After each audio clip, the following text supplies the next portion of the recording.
Okay, today is September 3rd, 2014, 9:54 a.m. Calling University of Minnesota Morris Chancellor Jacqueline R. Johnson.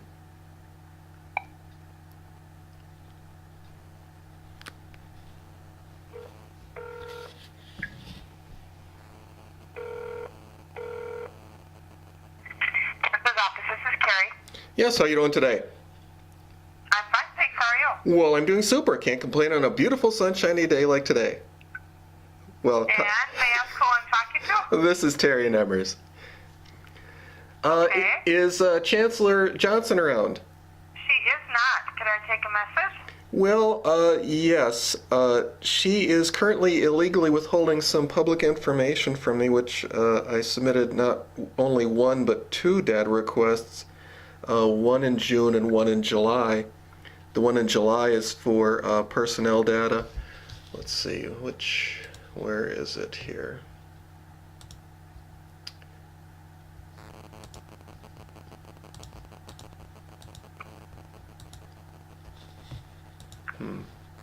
Yeah, I asked for the staff, personnel of names of all UMM personnel, salaries of all UMM personnel in dollars and cents, and that was July 12th. My initial data request was on June 27th, 2014. I asked for a signed contract, signed copy of the current University of Minnesota Morris Joint Powers Agreement with the West Central SWAT Team. 2, a copy of the current bill from and payment to the West Central SWAT Team. 3, what positions, entry, sniper, negotiator, medical support did the UMM personnel hold on the West Central SWAT Team. Dollar amount of the 2013-2014 UMM campus police budget that is allocated to the West Central SWAT Team or West Central SWAT Team related activities.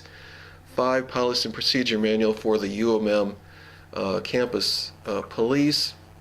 And incident reports, requests for service reports, and name of UMM personnel involved in botched raid, wild goose chase, publicity stunt on America Best Value Inn on September 5th, 2013 in Glenwood. And that's because your UMM personnel are part of the West Central SWAT Team.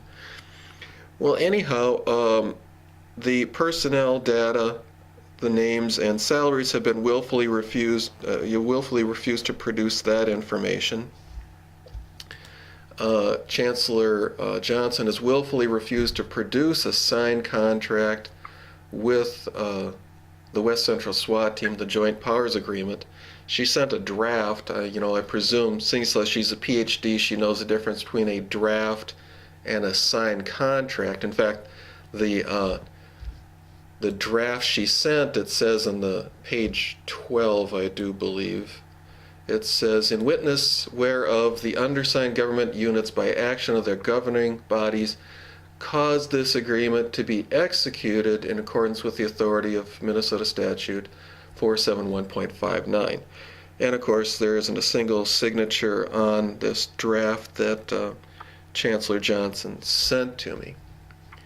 So, and of course, it is a criminal act to illegally withhold public information. I'm sure as a chancellor, she's highly educated. She knows that because ignorance of law excuses no one. And it's also just cause for termination. So I need to set up a time to speak with the chancellor to discuss her illegal withholding of this public information from me. All right. I'm writing all this down as you are talking. That's why I've been quiet. That's fine. All right. Why don't I'll give her the message that you called. Okay. And why don't you give me your telephone number and where I can reach you to set up a time? Okay, it's 320 283 5713. Okay. If I could have you read that number back to me, please. 320-283-5713. Well, I need to know what Chancellor Johnson's schedule is for this week. She's pre-booked. That's why I'll need to talk with her first. Well, I do believe schedules are part of the public information too, so I will I am documenting when I'm calling. In fact, I'm recording this call right now, so if I need to, I will ask for a copy of her calendar.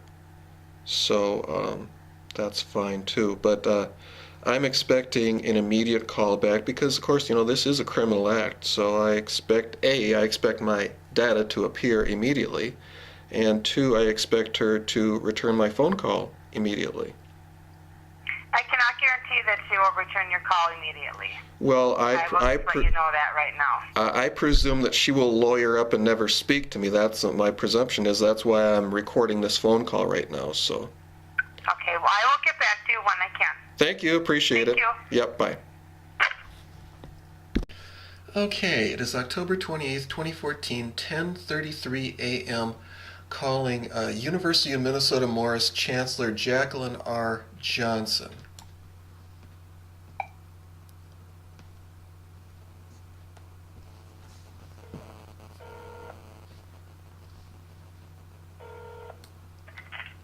Chancellor's office, this is Terry.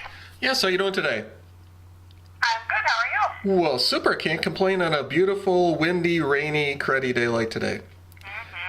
Anyhow, is Chancellor Johnson in the office right now? She is not. Can I take a message, please? Well, the thing is, she is illegally withholding some public information from me, and I don't appreciate that to start with. I asked for, let's see, where's the email here?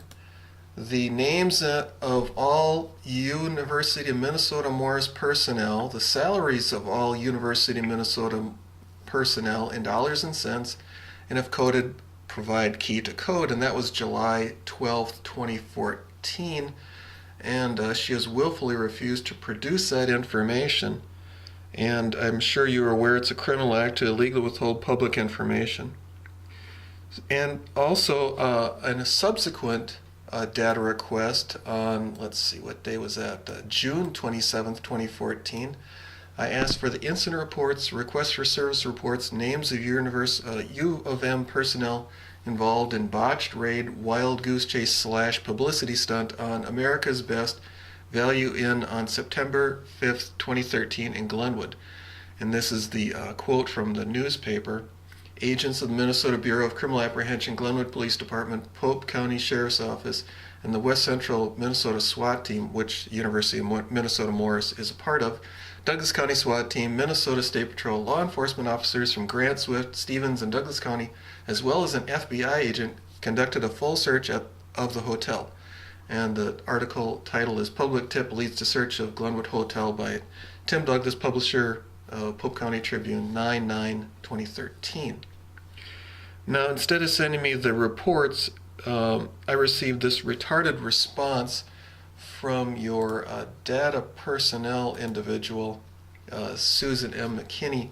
There were no U of M, University of Minnesota Morris officers involved in the incident, which of course wasn't what I asked for. I asked for the reports. And previously, I had asked for a signed copy of the contract with West Central SWAT, and instead of sending me a signed contract, the Chancellor decided to insult my intelligence and send me a non-signed contract.